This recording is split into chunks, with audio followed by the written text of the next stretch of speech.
بہار قرآن lecture number 21۔ اعوذ باللہ من الشیطان الرجیم، بسم اللہ الرحمن الرحیم۔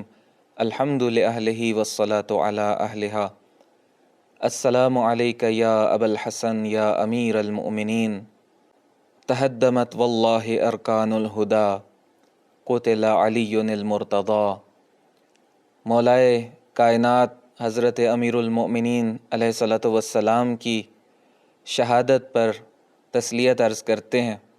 نبی گرامی اسلام صلی اللہ علیہ وآلہ وسلم نے فرمایا کہ انا و علی ابوا ہذہ الامہ، کہ میں اور علی اس امت کے باپ ہیں۔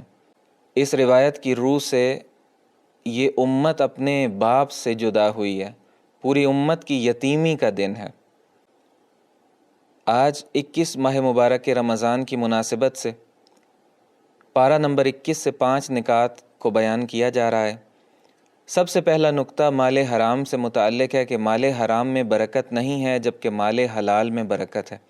سورہ مبارکہ روم کی 39 نمبر آیت میں پروردگار کا ارشاد ہوتا ہے کہ اور تم لوگ جو بھی سود دیتے ہو، سود کو عربی میں ربا کہا جاتا ہے، تم لوگ جو بھی سود دیتے ہو کہ لوگوں کے مال میں اضافہ ہو جائے، تو خدا کے یہاں کوئی اضافہ نہیں ہوتا، عند اللہ کوئی اضافہ نہیں ہوتا، اللہ کے پاس کوئی اضافہ نہیں ہوتا۔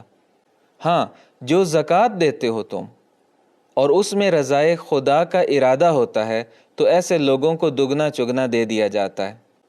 بس یہاں سے ہمیں پتہ چلا کہ ربا اور سود جو کہ حرام ہے اس میں برکت نہیں ہے، کوئی اضافہ نہیں ہوتا، جبکہ زکوٰۃ جو کہ حلال ایک حکم ہے پروردگار کی طرف سے، جب وہ کام انسان کرتا ہے اور اپنی ذمہ داری کو ادا کرتا ہے، اگرچہ اس کے مال سے کم ہو رہا ہے ظاہری طور پر، لیکن پروردگار اس کو بڑھا دیتا ہے، اضافہ کر کے انسان کو لوٹا دیتا ہے۔ حضرت امام موسیٰ کاظم علیہ الصلوۃ والسلام فرماتے ہیں کہ مال حرام میں رشد اور اضافہ نہیں ہوتا، اور اگر ہو بھی تو اس میں برکت نہیں ہوتی۔ خدائے متعال اس مال کو انسان سے لے لیتا ہے یا لذتوں اور دنیاوی کاموں میں صرف ہو جاتا ہے، اور ہرگز اس مال کو اللہ کے پسندیدہ کاموں میں وہ انسان خرچ نہیں کر سکتا۔ علامہ طباطبائی رضوان اللہ تعالیٰ علیہ فرماتے ہیں کہ اللہ تعالیٰ نے قرآن مجید میں جو دھمکیاں دی ہیں، جو تھریٹس دی ہیں انسان کو سود کے بارے میں، وہ نہ قتل کے بارے میں ایسی بات کہی ہے، نہ ظلم کے بارے، نہ شراب خوری کے بارے، نہ زنا کے بارے، یعنی ان سب چیزوں سے بڑھ کر یہ خود گناہ بھی کم نہیں ہے۔ قتل کوئی چھوٹا گناہ نہیں ہے، ظلم اور شراب خوری اور بدکاری کوئی چھوٹے گناہ نہیں ہے، لیکن جو دھمکیاں سود کے بارے میں دی ہیں اور انسان کو ڈرایا اپنے عذاب سے اور اپنے ساتھ جنگ جس انداز سے قرار دیا ہے اس سود کو، وہ کسی اور گناہ کے بارے میں قرار نہیں دیا۔ جبکہ اس کے برعکس زکوٰۃ ہے، یعنی اپنی مالی ذمہ داریاں ادا کرنا۔ پیغمبر گرامی اسلام صلی اللہ علیہ وآلہ وسلم مسجد کے اندر تشریف لے گئے اور وہاں سے 5 لوگوں کو نکال دیا مسجد کے اندر سے، اور وہ کون لوگ تھے؟ وہ 5 وہ لوگ تھے جو زکوٰۃ ادا نہیں کرتے تھے۔ بس جو لوگ زکوٰۃ، خمس اور اپنی مالی ذمہ داریوں کو ادا نہیں کرتے، نبی اکرم صلی اللہ علیہ وآلہ وسلم کے ساتھ دشمنی ہے ان لوگوں کی، اور آپ کی توجہ ان لوگوں کی طرف نہیں ہے۔ دوسرا نقطہ یہ ہے کہ دشمن ثقافت کو بگاڑنے والی چیزیں لے کر آتا ہے تاکہ گمراہ کرے۔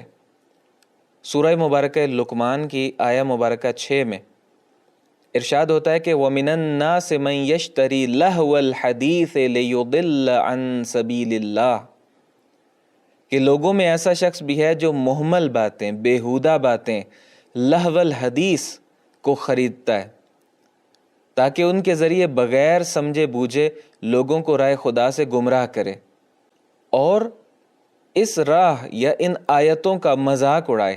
در حقیقت ایسے ہی لوگوں کے لیے دردناک عذاب ہے۔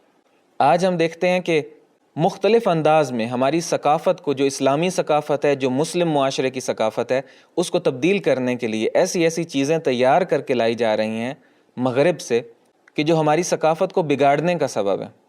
اور آج کل تو انٹرنیٹ کے ذریعے سے یہ بہت ہی آسان ہو گیا دشمن کے لیے، لیکن ہمیں سوچنا ہوگا کہ وہ ہنر کے قالب اور سانچے میں ڈھال کے جو چیزیں دشمن لے کر آ رہا ہے وہ کس طرح سے ہماری ثقافت کو خراب کر رہی ہیں، جبکہ ان کے مقابلے میں پہلے بھی ایک دن عرض کیا گیا تھا کہ ہنر کو اور ان فنون کو دینی ثقافت کے رواج کے لیے استعمال ہونا چاہیے، دینی ثقافت کی تخریب کے لیے استعمال نہیں ہونا چاہیے۔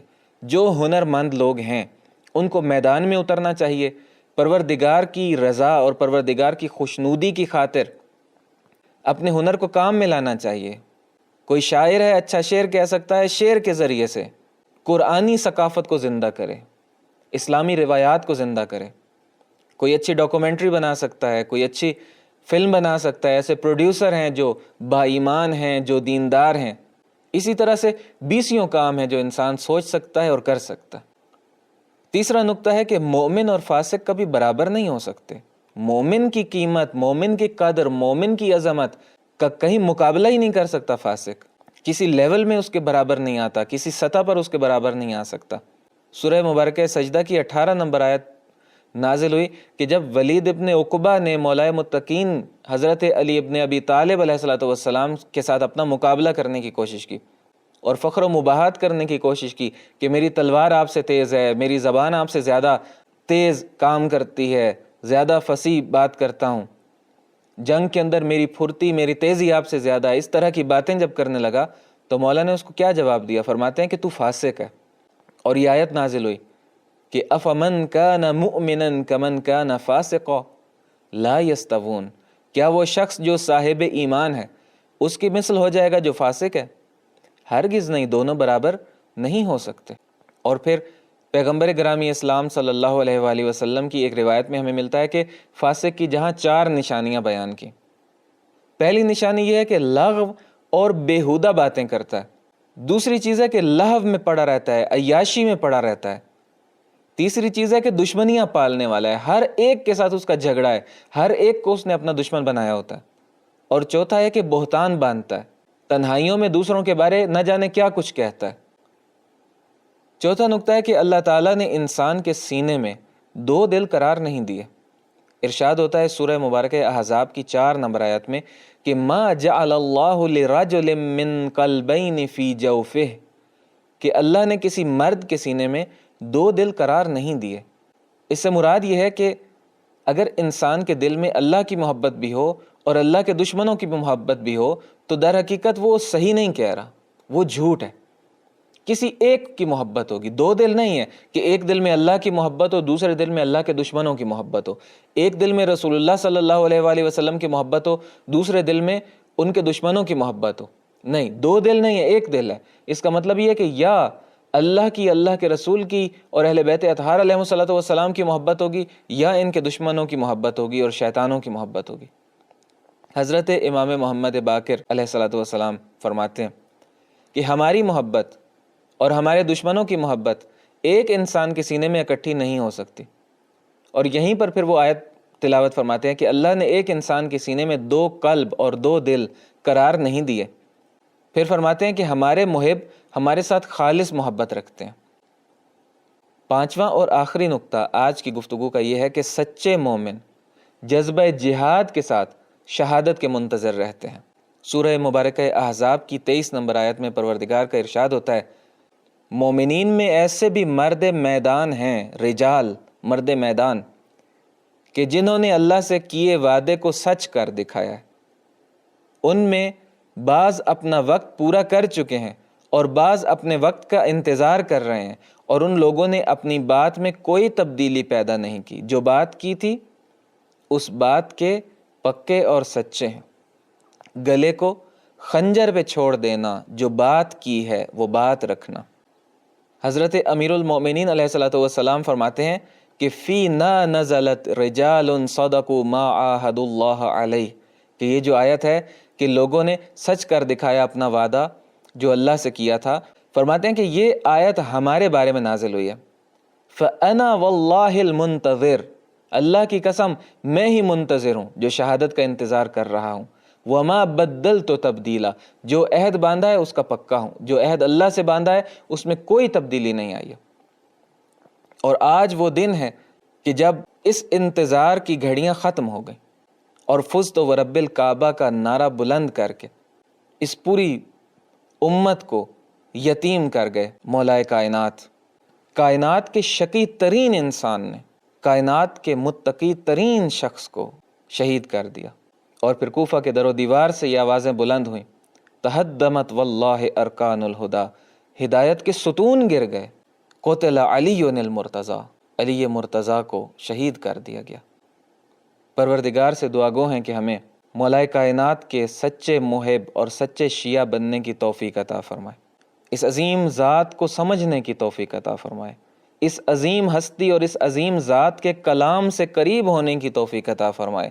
پروردگار ہمیں قرآن مجید اور نہج البلاغہ کو پڑھنے اور سمجھنے کی توفیق عطا فرمائے، اور ان عظیم کتابوں اور ان کے معارف کو اپنانے کی توفیق عطا فرمائے، تاکہ دنیا اور آخرت میں سرخرو ہو سکیں اور ان ہستیوں کے سامنے ہمیں قیامت کے دن اور قبر میں اترتے وقت شرمندگی کا احساس نہ ہو۔